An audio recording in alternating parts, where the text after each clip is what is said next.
Hi everyone, I wanted to come on and talk about my credit repair journey. At the end of 2016, I found out that I was struggling with paying my credit cards, and I was getting a lot of late payments, so I decided to enroll into this debt consolidation company called Delray. At that time, it was a really good deal. I did not have to pay an enrollment fee, which a lot of companies are doing now. And I only had to pay about $50 at the time. So that was a good idea at the time. I also had enrolled in the Lexington law firm. But I noticed that it was kind of a waste of my time, and they weren't really repairing anything, and I was paying about $29. It might have been a little bit less, but I can't remember. So I canceled that enrollment. My second part of all of this was that I had a lot of accounts in negative, and they were reporting 30, 60, 90 days late. The reason why I stopped paying all of my cards was that I was, I just had a life situation that happened, and it was either pay certain important life bills or pay credit cards. So I decided that I would pay important life bills over credit cards, and I just kind of let that go down the drain. I noticed then collections began to appear with a lot of negative marks, and so that was really damaging. I think my credit dropped to about 479, 510, but I'm not really sure because that was a while ago. But it was pretty bad. Then my credit score went back up within 3 months of being in the program. So I was happy during that time. During this time, I was able to apply for a few loans for home renovation. But I wish I knew how to handle a loan, and I kind of wish I would have done the loan consolidation program, because then I could have paid off collections that I couldn't afford to pay.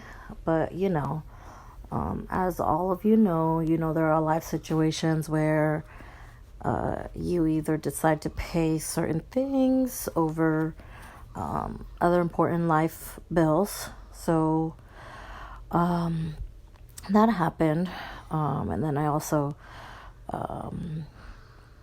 I had gone through another financial hardship at the end of 2017.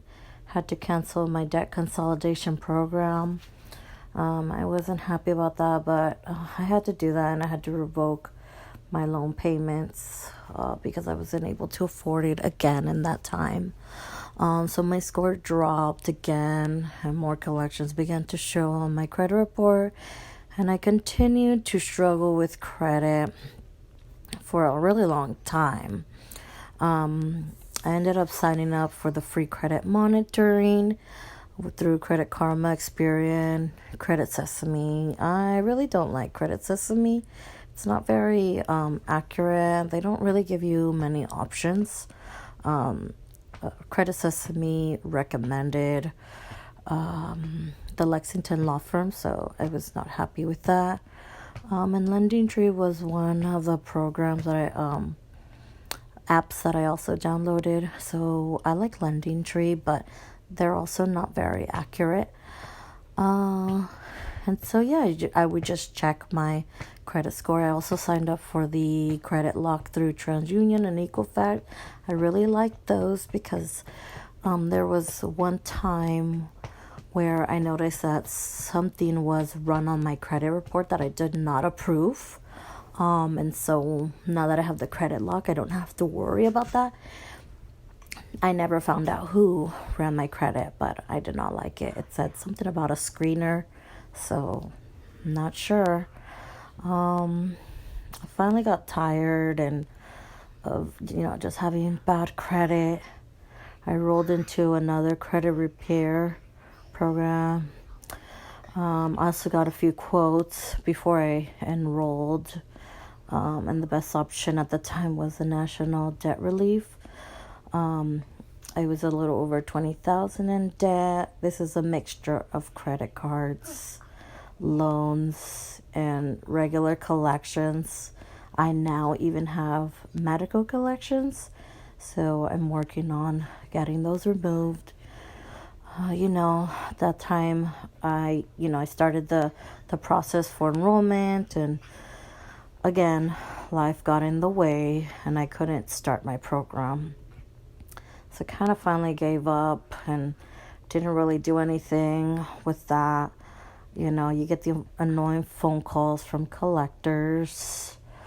And I noticed that they began to increase, early in the morning, like 6 in the morning, till like really late in the afternoon, 8 o'clock, 9 o'clock. So I had to just answer phone calls that I actually knew, and I would just I would let all the phone calls go to voicemail. I figured if they were important, they'll leave me a message.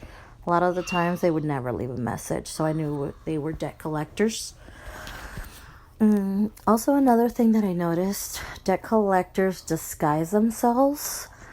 So when you get those phone calls saying that you won some prize, you just have to give them your name and phone number information. I think those are debt collectors, because every single time, if I did answer those questions and they did get my information, somehow these debt collection companies had my updated information. So just keep an eye on, those scams. They might be debt collectors, but I'm not 100% sure. So then finally, and I'm talking about a time frame between 2016 to 2020. I was in a financial situation where I could afford a credit repair program, and I searched a lot for credit repair. I did not really think about it as, an issue. I kind of just, I wonder what I could do. And now I invest most of my time in finding ways to repair my credit, so I'm really focused. So I found, a video on credit repair, and on YouTube, I decided to enroll. I was sold on the information, the junk they were selling. So in July of 2019, which was the worst thing I did, is when I enrolled. I paid over $200, a little over, to enroll in a program, and paid about $120 a month for 4 months, with few removals that were already scheduled to be removed by the bureaus, which they took credit for. I canceled my enrollment. I gave them a bad review on Google, Yelp, and YouTube. Other people also gave them bad Google reviews, and I believe on YouTube as well. I'm really not sure. I did read a few negative comments on their page. I don't want to say who they are, but I always say Google the company you're going to enroll with before you enroll, because you'll find a lot of reviews there. I was tired of getting, screwed over. So I finally started Googling different credit repair companies, and Sky Blue had the best reviews for the best price. I enrolled in the couples program with my partner, and we began to see results like within months. So I did, end my enrollment, but on good terms. I let them know that I was happy with the results that I had. Just know that one of the issues that we came across were, once they removed certain credit cards off of your report, I noticed they went to collections, so the collection calls increased again. But I mean, it wasn't as bad as having a negative credit card on your credit report plus a collection. So there were a lot of mistakes the bureaus were making. keeping credit reports for credit cards that had already been closed out. They had already been sent to collection. I was already being contacted by the collection companies, and they weren't updating that information. So it's actually really good to dispute the credit information on through the bureaus. And there's a YouTuber that I've seen. I can't remember her name, and she's straightforward, and she tells you don't dispute online or by phone. And she gives you the reasons why. And she says just dispute by letter as a normal individual. Just say, hey, I really can't remember, but I will link to her video in my channel so you can see.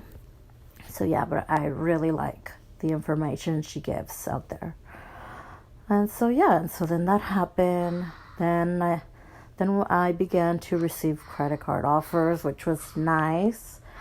I had to sign up for, I had the option to sign up for a few credit cards, that normally people don't want because of the, payment options. But I mean, I was happy. Yeah, I had to pay a program and enrollment fee, but these were the only credit cards at the time that were accepting me because of my credit. It was really bad. I had a lot of collections. It was over the $3,000 limit that they say for a rental application. So yeah, I was in a really tough situation. And I got approved for my first 2 credit cards in April of 2019, and I was really happy with that because I was always short on cash. Like we hardly ever had room for extra expenses. So I figured, if I pay an enrollment fee and a program fee, but I'm going to have a credit card with a certain limit that I can keep using and then pay it off. To me, it was a plus situation. I did not enroll in the secure credit card since I did have these options, but for my partner, his only option was to apply for a secure card. So he did that. The card that he has, he's happy with. The only thing that is bad with secure cards is if you pay a $200 limit, that's it. You're only getting that. But if you're in the situation where the secure card is your only option, then I say go for it if you are able to do that. Now I have 7 different credit cards, and they're actual credit cards that you can use anywhere. I have 6 credit cards with Community Bank, but as you know, with certain credit cards, you can only use them at certain merchants. So that's the situation with those 6. And I also have a K Jewelers card, and a few years ago, I did not have this option. I was struggling with bad credit. And I'm still currently working on my credit. So that is something that I'm trying to overcome, but as long as you're focused and you're motivated and you want to work on that, there's a lot of resources out there, a lot of information that can really help you out. And I will be putting up more videos. I'm going to do a part 2 with a follow-up on this video in case I missed something.